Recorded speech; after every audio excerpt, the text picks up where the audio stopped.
Hi అండి, అందరికీ నమస్కారం అండి. ఈరోజు క్యాబేజీ పచ్చడి చూపిస్తానండి. అది ఎలా చేసేది పచ్చడి చూపిస్తానండి. కందిపప్పు అండి, 1 స్పూన్ కందిపప్పు తీసుకున్నా.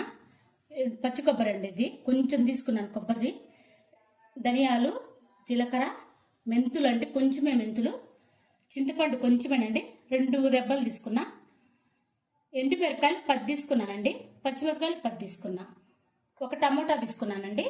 క్యాబేజీ 1 కప్పు తీసుకున్నానండి. గాజు కప్పు తీసుకున్నా. కడిగి పెట్టుకొని ఆరబెట్టుకున్నానండి. ఇది చేసే పద్ధతి. ఇవన్నీ వేయించుకోవడమేనండి. పచ్చిమిరపకాయలు, ఎండుమిరపకాయలు అన్నీ వేపుకోవడమే. వేపుకున్న తర్వాత చూపిస్తానండి. కందిపప్పు అన్నీ వేసి వేయించుకోవడమే దోరగా. ముందు కొంచెం వేపుకోవాలండి, తర్వాత వేస్తానండి. ఇదిగోండి, ఎండుమిరపకాయలు, పచ్చిమిరపకాయలు వేస్తున్నానండి. ఇవి దోరగా వేయించుకుందామండి. ఇదిగోండి, క్యాబేజీ చెప్తున్నానండి. ఇది కొంచెం బాగా వేగాలండి. ఇదిగోండి, 2 భాగాలు వేగిపోయిందండి. ఇప్పుడు 1 టమోటా, చింతపండు 3 రెబ్బలు తీసి పెట్టుకున్న చింతపండు అండి. ఇప్పుడు మూత పెట్టుకొని మగ్గనిచ్చుకుందామండి బాగా. ఇదిగో చూడండి, ఇలా వేగిపోయింది. టమాటా కూడా చూడండి మెత్తగా అయిపోయింది. మనం వేసిన చింతపండు, క్యాబేజీ, టమాటా 3 మగ్గిపోయినాయండి.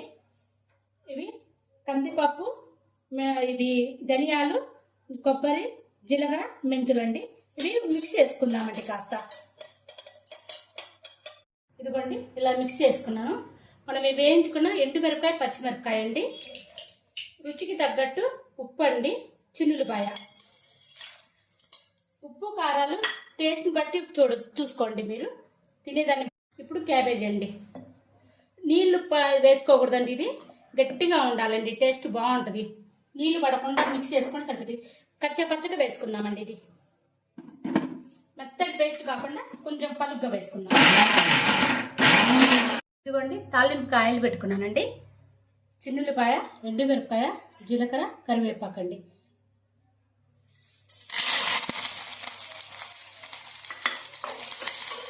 చాలా ఈజీగా, పచ్చడి మాత్రం చాలా టేస్టీగా ఉందండి. మంట తగ్గించేసుకొని పచ్చట్లో ఇలా వేసుకోవడమేనండి.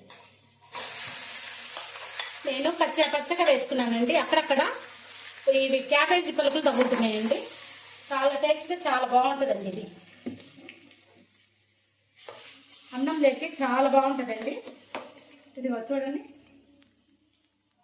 క్యాబేజీ కంది పచ్చడి అండి. చాలా టేస్ట్గా చాలా బాగుంటుందండి. ఒక్కసారి నేను చేసిన పద్ధతిలో చూసి చేయండి.